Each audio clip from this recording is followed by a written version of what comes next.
Hello সবাইকে welcome করছি আবার একটা নতুন ভিডিওতে। তোমাদের সঙ্গে বিয়ে পর্যন্ত শেয়ার করেছিলাম, আজকে তোমাদের সঙ্গে আমি বাসি বিয়েটা শেয়ার করব আর সিঁদুর দানটাও শেয়ার করব, যেটা হয়েছিল আমার শ্বশুর বাড়িতে, মানে এই বাড়িতে। আর চলো তাহলে দেখে নেওয়া যাক স্টেপ বাই স্টেপ। তো আমাদের একদম কন্যা বিদায় হয়েছে, মানে আমি বিদায় হয়েছি একদম ভোর ভোর, মানে তখন অনেকটাই ভোর। তো চলে এসে ড্রেস ফ্রেস চেঞ্জ করে নিয়ে তোমরা দেখতেই পাচ্ছ এখানে আমাদের এখন হবে গায়ে হলুদ একসঙ্গে। ওদের রিচুয়ালসটা একটু আলাদা কিন্তু খুব মজার, আমার প্রতিটা স্টেপে খুব মজা লেগেছে। যে কোনো জিনিসই খুব স্পোর্টিংলি আর মজাভাবে নেওয়াটা বেস্ট আই গেস। এনিওয়েজ, তো বেশ সকাল সকাল ঘুম তো হয়নি কয়েকদিন, মানে কতদিন যে ঘুম হয় না আমার আর সবার ভগবানই জানে। আর এই যে ঈশানী, অয়ন্তিকা আর আমার বোন এসছে আমার সঙ্গে, আর সৌভিক আর অভিজিৎ এসেছিল কিন্তু ওরা আমাকে দিয়ে বেরিয়ে গেছে। তো ঈশানী, অয়ন্তিকা আর বোনকে আমি একদমই যেতে দিইনি, ওদেরকে আমি রেখে দিয়েছি। এখন হবে আমাদের গায়ে হলুদ, গায়ে হলুদের পরে হবে হচ্ছে সিঁদুর দান। তো রিচুয়ালসগুলো খুবই মজার, তোমরা সবাই দেখতে থাকো, আশা করবো তোমাদের ভিডিওটা সবার খুব ভালো লাগবে।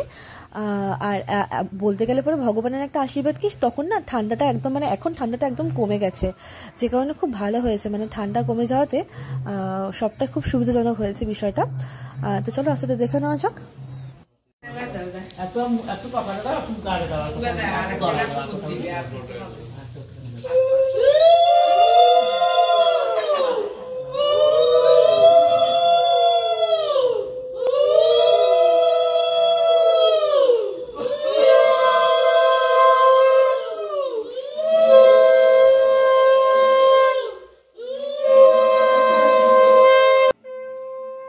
তারপর এখানে আমাদের দুজনের একসঙ্গে গায়ে হলুদ কমপ্লিট হয়ে গেল। এই যে দেখতে পাচ্ছ আমার রায় বাগিনী ননদিনী নাচানাচি করছে, খুব মজা করতে করতে সবটা কমপ্লিট হলো। এরপর হবে হচ্ছে সিঁদুর দান। তো এটা হচ্ছে মায়ের ঠাকুর ঘর, কি সুন্দর করে সাজিয়েছে দেখো, আর দেখতে পাচ্ছ কত সুন্দর করে সাজানো রয়েছে। আর এটা হচ্ছে আমার সিঁদুরদানের শাড়ি, যেটা আমি একদমই কোনো মেকআপ করিনি, শুধুমাত্র কাজল পরে রয়েছে। আর এই শাড়িটা আমাকে দিয়েছে হচ্ছে অয়ন্তিকা। শাড়িটা এত সুন্দর, শাড়িটার উপর হচ্ছে কত লোকে নজর দিয়েছে আমার বান্ধবীরা, যে এই শাড়িটা ওদের লাগবে লাগবে লাগবে, আর ভাগ্যবশত এটা আমি মানে পেয়ে গেছি। এত সুন্দর শাড়িটা, আর অয়ন্তিকাকে আমি বলেইছিলাম যে আমি এই শাড়িটা পরে সিঁদুরদানটা হবে আমার ইচ্ছে ছিল একটু লাল রঙের কোনো শাড়ি পরে হবে। তো তারপরে আমরা আস্তে আস্তে চলেছি ওপরের দিকে, মানে ছাদের দিকে, যেখানে আর কি রিচুয়ালসটা কমপ্লিট হবে। পুরো রিচুয়ালসটা খুব মজার, তোমরা দেখলে পরে বুঝতে পারবে। হয়তো আমাদের মতো নর্মাল যেই নিয়ম কানুনগুলো থাকে সেরকম নয়, মানে আমাদের যেরকম বিয়ের দিনই সিঁদুরদান হয় এটা সেরকম নয়। সিঁদুরদানটা ওদের বাড়িতে হয়েছে, আর সম্পূর্ণ রিচুয়ালসটা ওদের, মানে আমার খুব ভালো লেগেছে, মানে আমি সবটাই খুব এনজয় করেছি, মানে প্রতিটা স্টেপে আমি খুব এনজয় করেছি। আমার মনে হচ্ছে এখানে একটা মজা আছে, যেটা হয়তো আমাদের বিয়ে মানে তো বিয়ে, সেটা সবার ক্ষেত্রে একটা অন্য রকম ইমোশন, সবার ক্ষেত্রে আলাদা আলাদা, কিন্তু এটাও একটা অন্যরকম বেশ বিষয়, নতুনত্ব কিছু দেখলাম, খুব ভালো লাগলো। আর দেখো এখানে কিন্তু আমাকে ওর টোপরটা পরানো হয়েছে, আর আমার মাথার মুকুটটা ওকে দেওয়া হয়েছে। আর ওর টোপরটা আমার মাথার অনুযায়ী অনেকটা বেশি বড় হয়ে গেছে। যাই হোক, তোমরা স্টেপ বাই স্টেপ সবটা দেখে নাও, আশা করবো তোমাদের খুব ভালো লাগবে।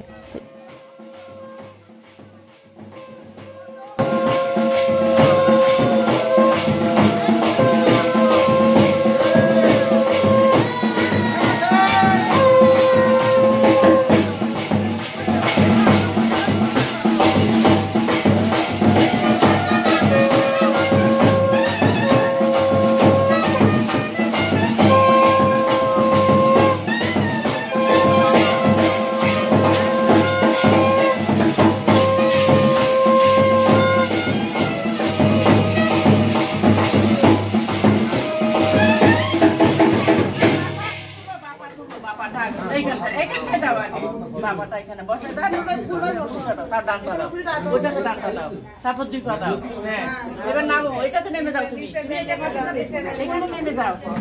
হ্যাঁ, নামো, আস্তে আস্তে, আমি ধরেছি ফাইভ।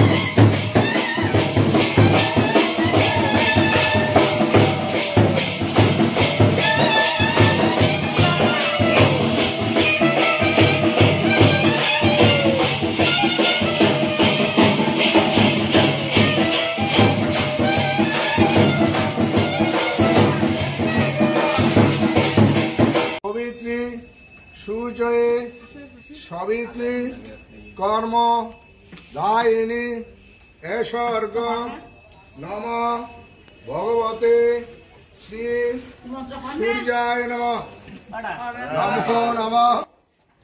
তো এখানে তো সমস্ত রিচুয়ালস আস্তে আস্তে কমপ্লিট হচ্ছে। এরপর ছিল হচ্ছে আংটি খোঁজা, মানে সামনে একটা পুকুরের মতো করা হয়েছে না ছোট্ট মাটি দিয়ে, দেন তার মধ্যে আমার আংটিটা আর ওর আংটিটাই আর কি লুকিয়ে দেওয়া, মানে ও একবার আংটি লুকাবে সেটা আমাকে খুঁজতে হবে, আমি একবার লুকাবো সেটা ওকে খুঁজতে হবে। তো ও লুকিয়েছিল হচ্ছে মাটির মধ্যে ঢুকিয়ে দিয়েছে আংটিটা, যেটা আমাকে অরূপদা আর সবাই মিলে হেল্প করে করে সেটাকে আমি অনেক লেটে খুঁজে পেয়েছি। আর আমি তো এমন বলদ, আংটিটা আমি একদম সামনেই দিয়ে দিয়েছিলাম, যে কারণে ওর খুঁজে পেতে খুবই বেশি সুবিধা হয়েছে।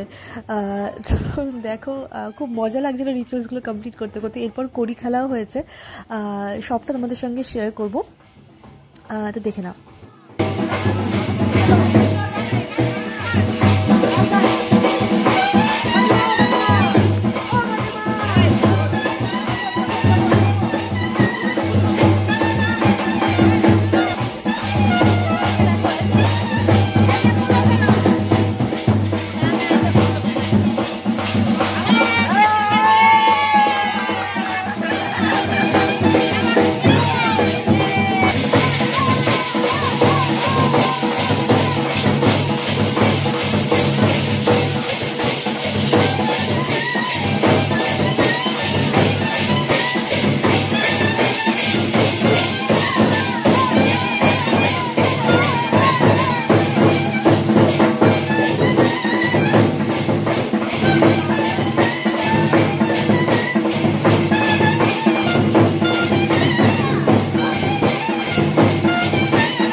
রিচুয়ালসগুলো কমপ্লিট হয়ে গেছিলো, মানে সিঁদুরদানের সমস্ত রিচুয়ালস কমপ্লিট হয়ে গেছিলো। তারপর এবার হবে হচ্ছে আমাদের কড়ি খেলা। আরও বেশ অনেকগুলো নিয়ম ছিল, সেগুলো কমপ্লিট করার জন্য আমরা আবার নিচে আসলাম। দেখতে পাচ্ছ কেমন অদ্ভুত লাগছে একটা দেখতে, কোনো মেকআপ ছাড়া, মুখের বেয়ার ফেসে সিঁদুরদান এনিওয়েজ। তো এরপর দেখে নাও।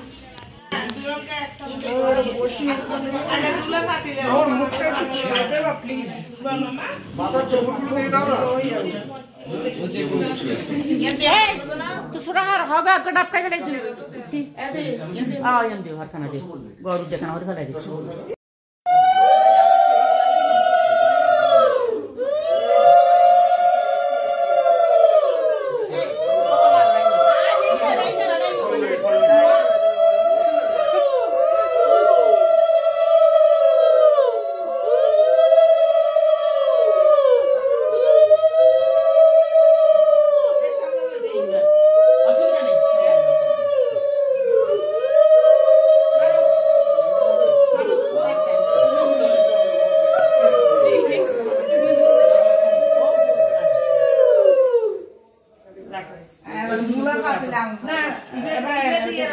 Ahora faccio fuori di nessuno.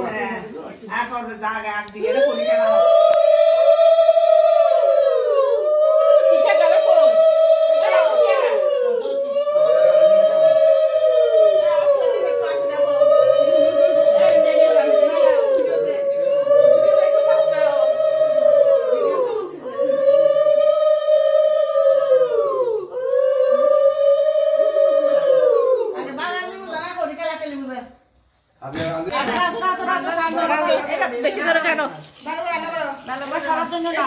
ভাত বারো হয়েছে, রান্না হয়ে গেছে, বেশি করে না, এটা দিয়ে না, কাঠিটা দিয়ে ফেলে দাও, কাঠি কাটা করে দাও।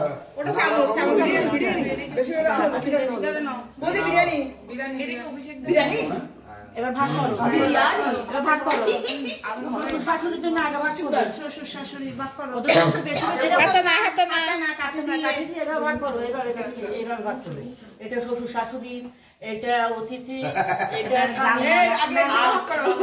অতিথি, ওই তো অতিথি তো এখন অতিথি, তারপর স্বামী, তারপর তোমারটা, ঠিক আছে? আর শ্বশুর শাশুড়ির জন্য বেশি করে করবো না,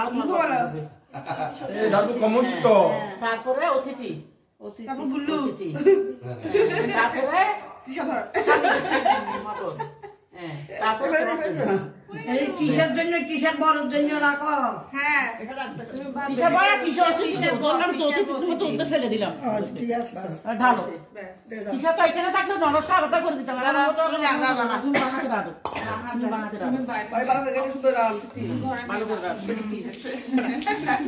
তোল রান্না করছি।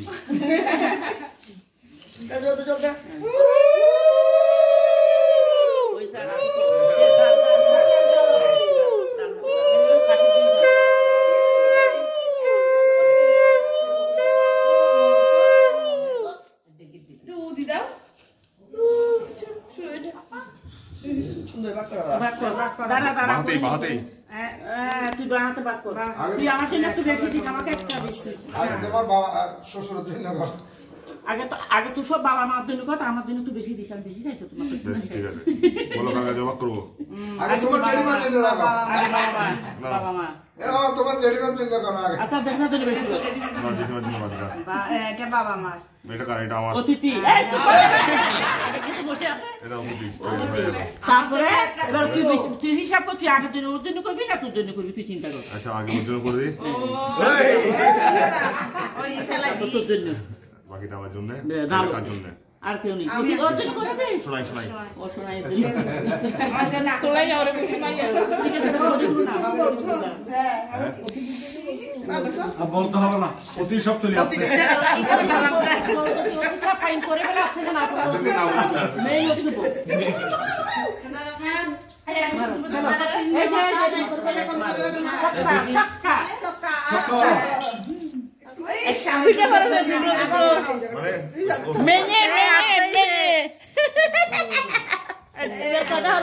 আরেকবার মারো, তিনটে এগুলো মানে আমি বুঝিয়ে দেবো করে, এগুলো মানে হচ্ছে ভবিষ্যৎ। এই তুই চুপ কর, পরে বলবো, এখন সবার সামনে বলা যায় না। মার মার মার, একটা দুটো উল্টো মারতে হবে। আরে শোনো মারো না, পাচ্ছে না, সব তো ওই হচ্ছে উপর হয়ে থাকছে, দুটো থাকছে চিতই, তিনটে হয়েছে না, ওখানে 5টা হয়েছে। আরেকবার মারো, ফার্স্ট টাইম ফার্স্ট চাই সুন্দর করে মারো না, এই তিনটা ঠিক আছে, আর লাগবে না। ওদেরকে টিফিন দাও,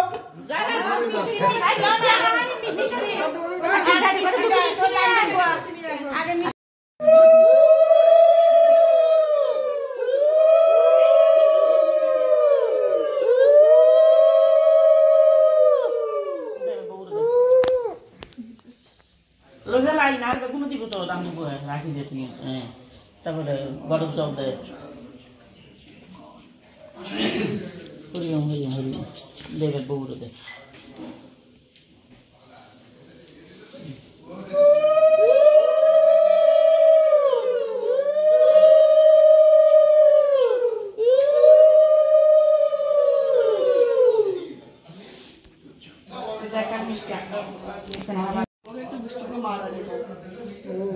একটু জল দে, একটু জল দে, একটু জল দে।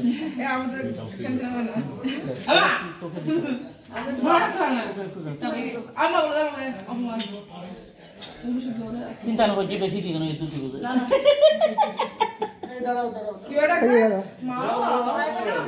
না দরকার নেই। তো তারপর আমাদের সব কিছু রিচুয়ালসগুলো কমপ্লিট হয়ে যাওয়ার পরে আমরা দুপুরবেলা নাক টেনে ঘুম দিয়েছিলাম। অয়ন্তিকা সঞ্চিতা সোনার নামটা না মুখে চলে আসে। অয়ন্তিকা, ঈশানী আর আমার বোন, তিনজনে একসঙ্গে অনেকক্ষণ ছিলাম আমরা। দুপুরবেলা খাওয়া দাওয়া করে ওরা বেরিয়ে গেছে কখন আমারও মনে নেই এখন টাইমটা। তারপরে ঘুম ঠুম দিয়ে উঠে সন্ধ্যাবেলায় আনা হয়েছিল ফুচকা। আমরা সবাই মিলে মজা করতে করতে সেই ফুচকাটা খাওয়া হলো। তো বেশ ভালোই গেল। ঘুম যেহেতু কম হচ্ছে না, সে কারণে মাথাটা একদম ঝিমঝিম করছে। যে এই যে দুষ্টু ছেলে গুল্লু বাবা, এটা হচ্ছে আমার ননদের ছেলে, তোমাদের সঙ্গে পরিচয় করিয়ে দিই। ও হচ্ছে অভিরাজ। ওকে আমরা সবাই গুল্লু বলে রাখি, কেউ সোনাই বলে রাখে, কেউ কানাইয়া বলে রাখে। তারপরে ফুচকা পার্টির পর হলো আমাদের পিৎজা পার্টি, যেটাতে আমরা ছিলাম হচ্ছে জয়া, যে ফরেন থেকে মানে বাংলাদেশ থেকে এসছে, গুল্লু আর ত্রিশাদি আর আমরা 4 জনে মিলে পার্টি করেছি। তো তারপর দিনটা এরকমভাবেই মজা করতে করতে শেষ হয়ে গেল। আবার দেখা হবে পরের কোনো ভিডিওতে। তোমরা সবাই খুব ভালো থেকো।